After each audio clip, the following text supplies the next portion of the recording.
Po ba mga bossing ko na ang simpleng padrible ay makakatulong para hindi kayo makulam, hindi kayo masumpa, magamitan ng mga palipad hangin.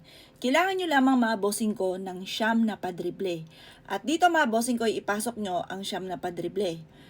Maina mga bossing ko, di walo to. Ito ang pasyam mga bossing ko, ipasok nyo dito sa butas. Pagkatapos po niyan mga bossing ko, ay talian nyo ito ng kulay pula. At pagkatapos, wisikan nyo po ito ng konting asin. At pagkatapos, ilagay nyo po ito sa inyo pong kamay at i-wish nyo po na magkaroon ka ng mabisang proteksyon, layuan ka ng mga taong hindi maganda ang intensyon at ang mga taong nanalangin na masama ay hindi tumalab sa inyo. Mag-wish ka na ng mula sa puso, ng walang gamit na sana, direct to the point.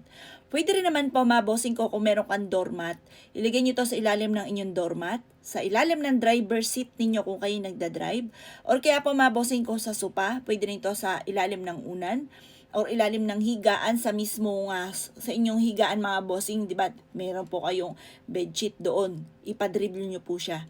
Ang dulot po nito ay proteksyon sa lahat ng miyembro ng pamilya. Mainam mga bossing ko, meron kayong ganito para may mga tao man nanalangin na masama sa inyo ay hindi tatalab sa inyo. O paano mga bossing? Good luck po sa inyo po lahat.